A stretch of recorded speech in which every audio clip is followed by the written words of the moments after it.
My guest on this episode of the Neil Wilkins Podcast is Jimi Gibson. Now, Jimi is the VP of Brand Communication at Thrive Internet Marketing Agency. As a former magician turned strategist, marketer, and business professional, he knows a thing or two about both captivating audiences, but also crafting and selling the right message at the right moment. So this is going to be an inspiring and hopefully captivating conversation. Welcome, Jimi. Thank you, Neil. Looking forward to our chat. Yeah, me too. And I think, this one has been quite a long time coming into my mind because this is something that's really important for most of us who are in business. And that is really cutting through the noise. It's about clarifying what we stand for against all of this chaos and the kind of carnage that is communications right now. So I want to go deep into how we can do that and maybe unpick some of those areas. But for those of the audience who don't know Jimi Gibson, do you want to give a little bit of a backstory? Because that's always fascinating. And when I introduced the idea of magician there, I'm sure that piqued a little bit of interest for the audience. Yeah, well, thank you, Neil. That is sort of part of the lens that I see the world through and actually the way that I see marketing. And so I know we'll get into that in a little bit. But yeah, I was digging through some boxes the other day, actually not the other day, maybe a couple of years ago. And I found this membership card to Merlin's Mail Order Magic Club. And I was 4 years old. And I thought, wow, that's really early to get hooked on something like that. But, I got a magic kit for my 6th birthday, which was a couple of years after that. And it was great. I just enjoyed entertaining. It was kind of something that I knew that somebody else didn't know. There's always that secret about it. Through high school, I actually worked for a pretty large international company that we've all heard of, doing promotional shows for them. And that lasted about 16 years. And so when it was time to go off and study what I wanted to do outside of magic, that exposure to the advertising world, which of course back then it was called an advertising agency, it really mimicked the way that we craft a message in marketing. And so it's sort of been a dual career. I've produced theme park shows. I've been on TV. I had a corporate gig at the MGM in Las Vegas. And I would say it's just the way I see the world, and it's always been part of who I am. And obviously it's a great conversation starter. I think when I mentioned it in my email to you, that was probably one of the things that triggered the interest. And I would say that's a quick flyby, and we can dig in wherever you'd like.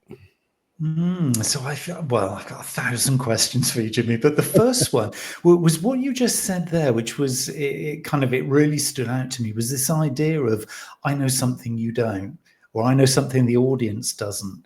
That kind of point of differentiation is really, really interesting to me, because I guess if I'm doing a presentation, and I kind of figured this out many, many years ago, is that it doesn't matter if the audience individually or collectively know pretty much all the things I'm telling them, as long as I can just add one little piece of value that they didn't already know. And so if I know enough about enough things, there'll always be something that no matter who is in the audience, even if they're even way more experienced than me, I can still give them that one little piece of value. Is that kind of what you meant? I think there's an element of that. There are magicians who, and obviously when you talk about a performance or you talk about presenting to a crowd, number one, you have to know your crowd or know your audience. And so I think when you look at your ideal customer profile, you have to know what makes them stay up at night, what excites them, where they want to get from and to in their journey. But from a magician perspective, there's a secret behind the trick that is being performed. And you can present yourself as, I'm smarter than you. I can do this thing that you can't do. Or you can hold it back as a sense of wonder and say, you don't know it yet, but you're going to be really amazed, and you're going to have a lot of fun on this journey to get to this point of something that I'm going to perform for you. And so I think when we look at from a marketing perspective or a presentation perspective, if you truly believe that your product or service is the answer that your customer needs, you can't just walk out and scream at them and say, you need this and buy it now. You have to walk them through the process of the consideration of other options they may have tried, what research or why you're passionate about this business. What is the reason why they should be buying your product or service? And so even from a magic standpoint, if you look at the way magic has transformed over the last 20, 25 years, when I was performing, there was a lot of these large illusions. There was multiple people on stage. I performed a theme park show with 22 assistants. We had 10 major illusions. I went to see Siegfried and Roy in Las Vegas. I'm kind of a geek about this, so I actually counted the number of people on stage. There was probably 50 people on stage. Interestingly enough, I had a corporate conference that I attended a year and a half ago. Shin Lim, who was the winner of America's Got Talent, was performing in the exact same theater as Siegfried and Roy after they closed their show in the Mirage. It was him and a deck of cards, and he carried that show. He had another gentleman who actually is from England, I think Scotland, as part of that. But the intimate nature of communication and that one-on-one reaction is what people are hungry for. Yes, we live in the most digitally separated world that we've ever lived in, but there's a yearning for that one-to-one connection. And so you just mentioned, if I can just connect with that one person, if I can just make something trigger that they didn't know or give them something they didn't know before they walked in, I think those are the parallels. And as we talk about clarity of communication, you can't talk to a crowd and impact them. You have to talk to an individual person. And there's ways to do that over the computer screen in a large theater, through an email communication, through your advertising or marketing channels. So that's a really long answer to the question that you posed, but I would say there's a lot of nuance involved in exactly what I mean by there's a secret that is cool that you have to share, and it can go in a variety of different directions. So yeah, that nuance is an interesting one, isn't it? Because it feels like there's a little bit of patience involved here, both by the giver and the receiver, so the marketer and the customer, or the magician and the audience. It's a little bit of a game playing out maybe here. There's a bit of psychology. I want to come on to the storytelling aspect in a moment, but is this a psychological process? Because it feels as though you're kind of doing a little bit of a tease. There's a little bit of a semi-reveal just to kind of keep the interest. It's like, have I got it? Have I not got it? And then there's the big reveal. But it kind of almost is like you have to kind of tease your way through this process. Is it psychology that's working in play here? Oh, absolutely. I get a sense that you have studied that. I'm fascinated by behavior and the ability to maintain a conversation.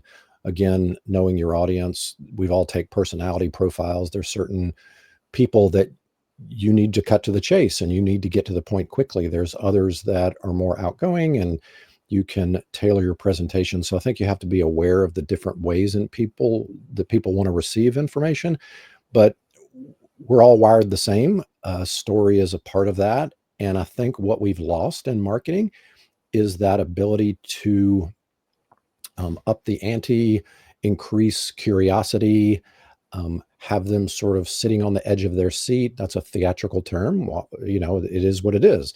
You're not going to be looking at your phone. You're going to be talking to your neighbor. You're going to literally be sitting on the edge of your seat, waiting for the next thing to happen.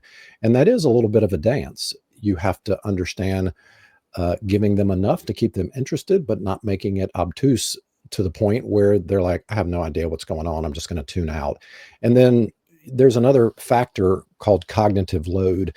And if you're asking your audience or the recipient of your information too much and they have to think through it, depending on what state they're in, they're not going to have the mental energy to go through all of the back and forth. And so it is a fine balance, but to keep that interest while moving them to the next stage. You could call that the customer journey. You could call that the sales funnel. You could call that a simple email that takes them from one paragraph to the next and make sure they get to the end of that paragraph, or get to the end of the email.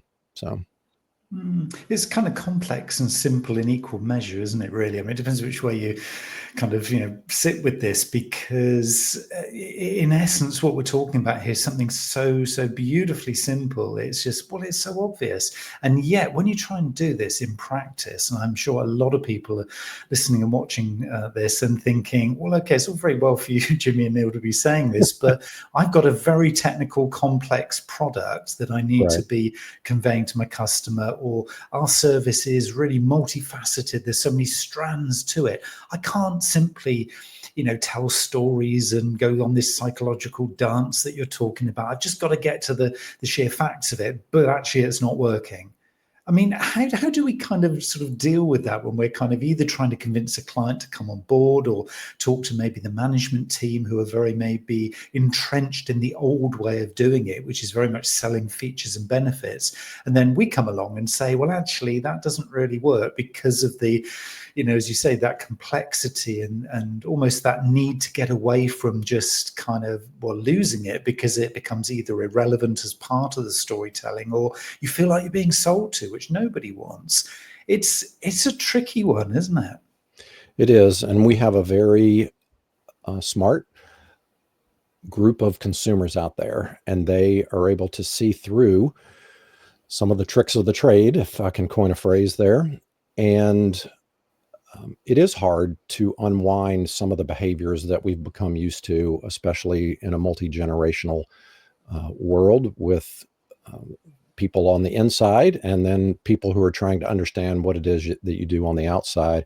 I think if I could generalize for a moment, and sometimes that can be dangerous, but I would say the most challenges that we see when we have a first conversation with a client who is very anxious to move their business into a growth mode, that for whatever reason, they're expanding, they want to add to their product line, they perhaps are a business that is being handed down through the generations, they want to expand their team, whatever the case may be.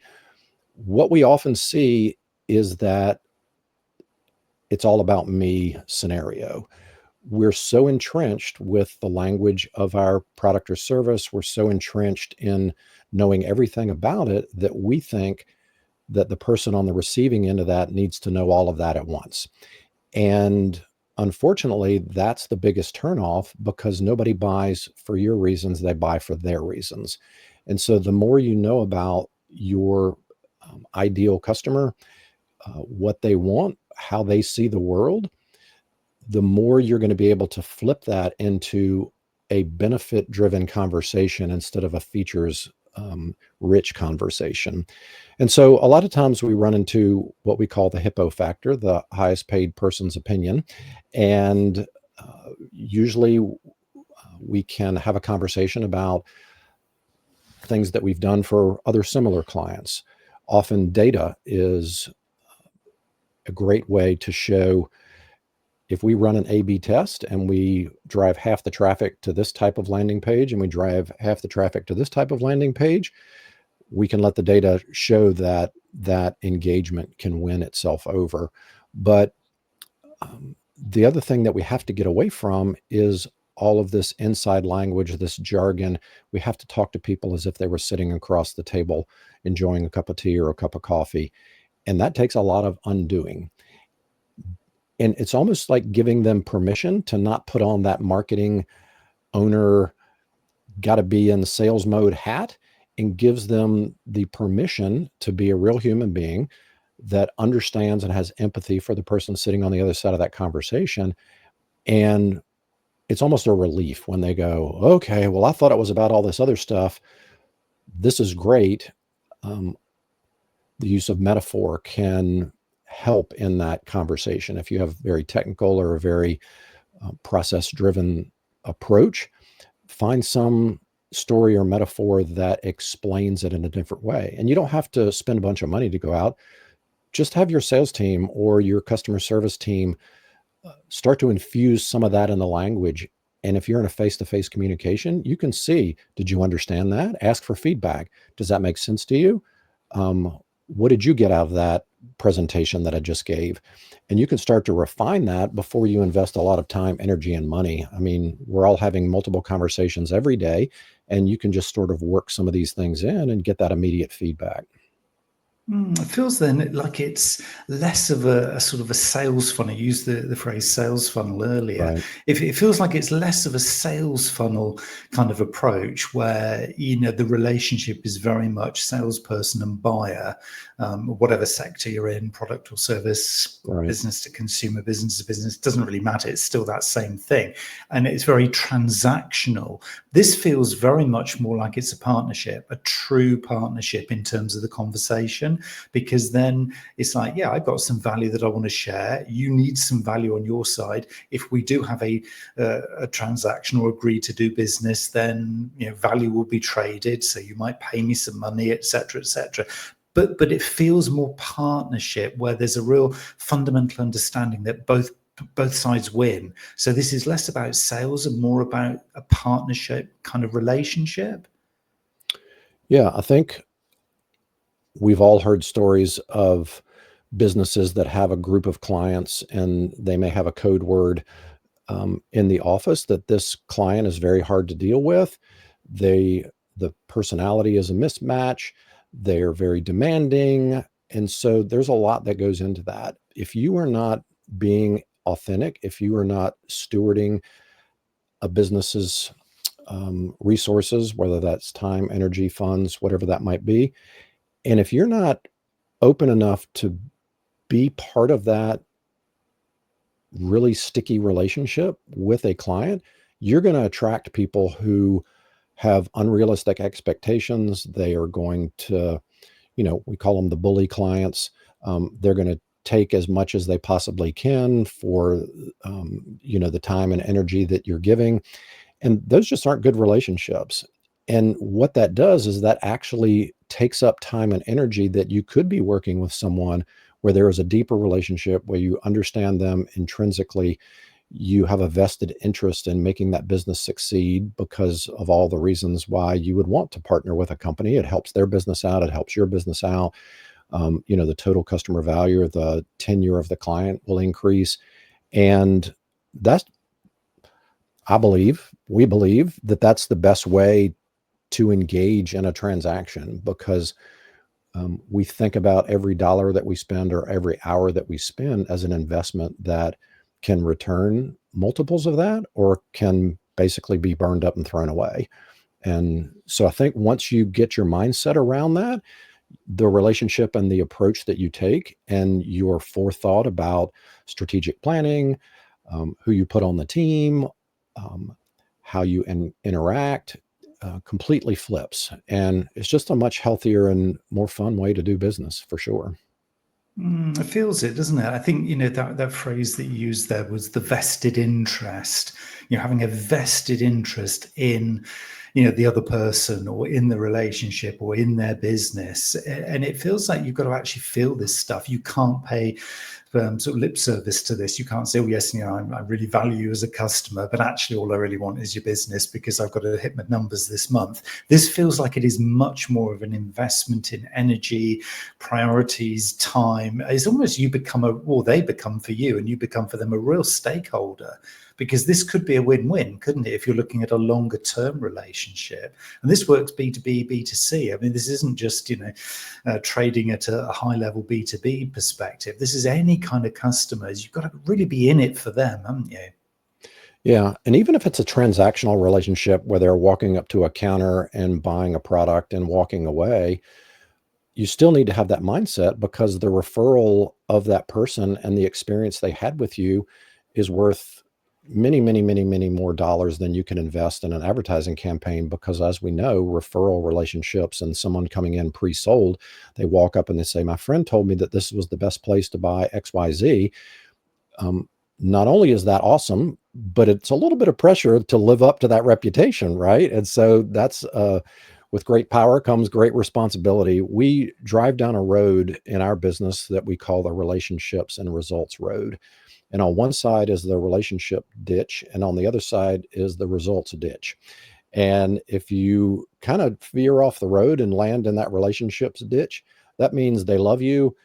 you'd hang out and enjoy time away from work together, but it's only going to be fleeting because the results are not justifying the expense. If you happen to fall into the other ditch, the results ditch, you may be getting great results, but nobody wants to work with somebody that they can't get along with, is not easy to work with, and truly you don't really want to hang out with them after hours. So it's always, you're never driving straight down that road, but you have to have systems in place that allow you to understand, are we getting too far to one side? Is there risk of falling in that one ditch? And again, I'm using a metaphor. Maybe some people out there are picturing this road. I don't know.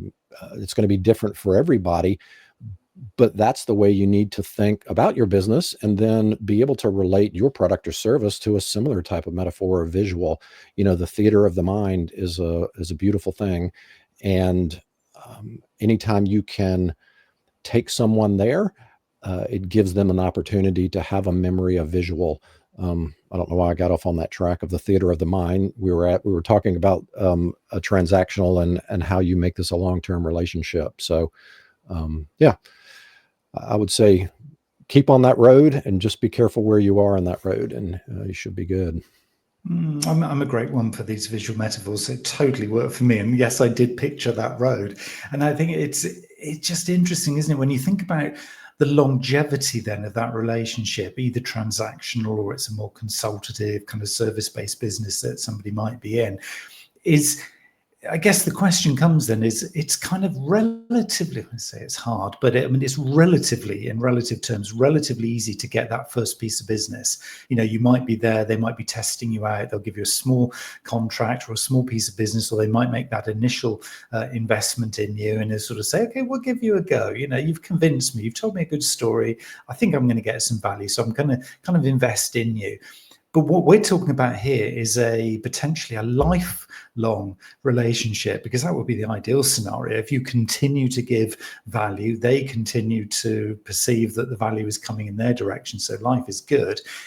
But I guess then the question comes, how do you retain that? Because if you've burnt all your storytelling in that initial encounter, so you've kind of sold the crown jewels, as it were, and they were super impressed and they bought into it. And then you're sat there thinking, okay, not sure where to go with this. It's like, I guess, doing the magic trick, and then you've done your best trick at the start, and then you think, oh, I've only got a few little tricks left up my sleeve. And yeah, they're not that strong. They're not as good as the first one. How are we going to kind of maintain this relationship? Does it kind of go on to a different level where it almost doesn't matter what the products and services are? Or is there kind of something else in play here, do you think? I think it's like any relationship, right? My wife and I just celebrated 20 years of marriage. There were certain things that, you do while you're dating, and then you go, okay, have we lost some of that spark? How do we keep this lasting for 20 years? We, coincidentally enough, Thrive has been around for 20 years. We still have clients that we work with. We know their kids. We know how they've expanded from one business to the next. We know where their pain points is. We know the seasonality of their business. And so there should always be something that you are bringing to the table to recommend a new way of thinking. Doesn't mean every time it's going to happen. Just like if you have some buddies that you hang out with, and it's kind of your opportunity to say, hey, I think we should go here for dinner this time because of X, Y, and Z. They go, oh, that's interesting. It's keeping it fresh, keeping something always, in your back pocket that you can bring out, and then knowing enough about the business to look and see around corners or look down the path and say, especially in this AI world, we're communicating with our clients right now. Are you showing up in large language model searches? What do you need to be doing? What can we be helping you with, so that when this world of SEO that we all have come to know basically what needs to happen is going to be uprooted here in the next, well, it's being uprooted now. And Google launched its AI mode first part of May. Companies are scrambling. We've been warning them about this for the last year, so they feel comfortable that we're a vested partner in helping them get through this new world of AI. So I would say there's a variety of things, and the more you know about that, like part of our 20th anniversary celebration was we decided together where we wanted to take a trip. We just came over to England. We loved it. And so the actual day was last week. Well, we both decided we already took this, big trip. So we're going to keep it, quiet. My wife is more of an introvert than I am. And I said, great, you pick. Where would you like to go? And so she wanted to go to a little wine and cheese cafe. And that was perfect for us because I knew her. I knew that she wasn't just saying that to, just not go out for a $250 meal. But I think the more you should always know something about your client to the point where you can intrigue them, you can pique their curiosity, you can be championing on their behalf. So yeah, I would say those were some tips that I could give. That's really, really powerful. And I think it is about this constant listening, isn't it? Because, you couldn't have a 20-year relationship in any sense of it, personally or professionally, without proper active listening, to always be there kind of to guide, to consult, to provide value, to, just be a reliable kind of resource, I guess, in lots of ways, to, again, professionally and personally, but always having, and this is an interesting one, isn't it? Always having that next little idea, that little moment or that little spark that you can introduce in there. So the constant learning as well and development, either professionally or personally, so that you've always got that next little thing, that little idea that you can maybe co-create something amazing with, but you've got to still be able to sort of inject that into the relationship. I love that.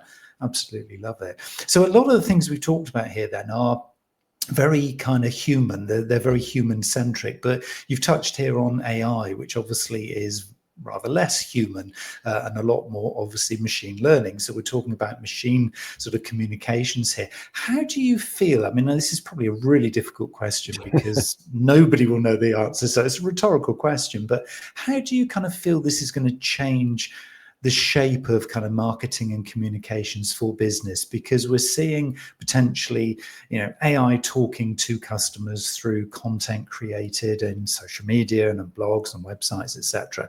But before long, building on your AI search optimization, we're going to see AI talking to AI. So no need, maybe in some transactions, for humans to be part of that relationship. That's going to complicate things further, isn't it? It is. And Neil, that's the $1 million question. Like, where are we going? What's going to happen with all of this? So again, going back to a magic analogy, you have to get in your head, what is this interaction with AI? And I'll just use ChatGPT because it's the most prevalent, probably, that the audience is familiar with. I view that as a really bad mind reader. It's not smart. It's not intelligent. It's doing its best based on the information that it has, which is growing every day, to predict what answer is appropriate. Now, we've all interacted with ChatGPT. It can hallucinate. It can be very confident in the way that it presents the information. When you call it out, it says, oh, you're exactly right. I'm sorry about that. And you think to yourself, why is it so stupid? Because it's stupid. And it is trying to predict the answer that you want. And so, I'm not a futurist. I don't know the speed at which all of this is going to happen, but the involvement with a human is vital to help direct the conversation in the way it needs to go. I was speaking with a client yesterday, and I was asking them in-house what were they doing with AI. The owner had his voice cloned so that they could send out voicemail messages to all the clients as if it were the owner. Now, I've had my voice cloned. I've been playing around with it just to see if I can produce some video. It doesn't really sound too much like me, if you know me. I played it for some other people. And so I think we always have to be careful, be educated, not consider it the easy button that you hit to let it do all the work for you. If you are an expert at something, you still have to pull and tug to get the results out of it that you want, because it doesn't know everything, your experience that you've had over all these years. So yes, can it be amazing for facilitating all the things that you talked about? Yes. Are there purposes that we don't even know that we're going to use it for in the future? Absolutely. But don't take your eye off the ball. Don't let it take over your systems without at least checking in on it, making sure the tone of voice is right. Because I think what the fear in the public is, and we talk to clients all the time, or prospective clients, and we start talking about AI and Chat GPT, they have no idea what we're talking about. They have not, like, we're so deeply ingrained because we're fearful of where it's going. But I would say in the general public, they've heard of it, but maybe they haven't interacted with it. And their fear is exactly what you said. The robots are going to be talking to the robots. And the minute they can sort of sniff out that you've automated your systems, whether it be your marketing messages, whether it be those phone voicemails, that it doesn't quite sound right, then you've got a lot of explaining to do, right? And so if I relate that to magic, I was lucky enough to be involved in a performance coaching with a Broadway director who's also a magician. He was in the original cast of Annie, and about 8 or 10 of us were invited to go up to Montreal to do a training. And this training, you were supposed to bring 2.5 minutes to this session. Each person had a different night that they would perform, and that director would critique you for 2.5 hours on your 2.5 minutes. And a lot of it was, that doesn't look natural. The way you move that coin from this hand to that hand when you're doing that little secret thing to make it vanish doesn't look natural. The way you're saying that when you're doing this action is incongruent with what is happening in the moment.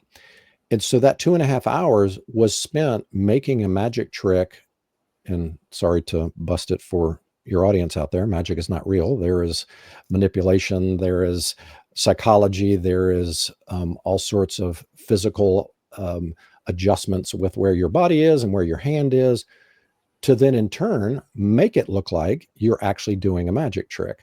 And so again, seeing the world of AI through that magic lens, if the mystery is spoiled by some process that you think your intended audience perceives as something normal and natural, if there's a little question in their mind as to how did that happen, or that doesn't seem right, or that doesn't look right, then you can destroy the strength of your brand that you've built up over X number of years. And so I would say that would be my biggest caution to folks out there considering turning everything over to AI.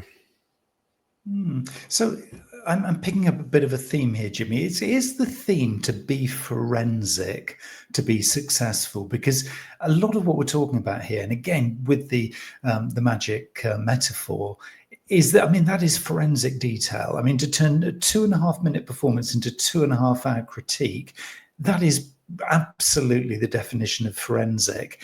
Do you feel that successful businesses have the desire and the appetite to treat their customer relationships with forensic analysis? Because it feels that is almost needed to be able to do the kinds of things that we're talking about here in a positive way. Yeah, so you've just triggered another memory. I'm a big Sherlock Holmes fan. I've been reading the stories forever, watching the movies. I'm sure we're all familiar with the recent Cumberbatch movies. The reason I'm fascinated by that is the same reason I'm fascinated with a magician's performance, because it's the minutia of the individual details that make the whole picture look right or look a little bit off. And you should go through all of your processes, we call them touch points, related to the customer journey, the sales process, the sales funnel, and use that a forensic approach and understand where are things falling off, where do you lose the connection with your audience, and to be able to diagnose what are we going to do, because the whole thing is not particularly broken, or perhaps is not completely broken, but the individual components of that overall process need to be shored up, fixed, something injected into those parts and pieces to make the whole thing work. Just like a show, you're only as good as your weakest trick. Same thing in business. You're only as good as your weakest link. You know, when I go to a retail location and I see the folks who work there sitting out on the sidewalk, taking their break, and they, I'm sure they're tired. I'm sure they're, need a breath of fresh air, but it's a little bit of the mystery is gone when I'm walking through a number of people on their breaks. They may be eating their lunch or, whatever the case may be. Think about that. Have a picnic area in the back for your team to be able to enjoy that out of the view.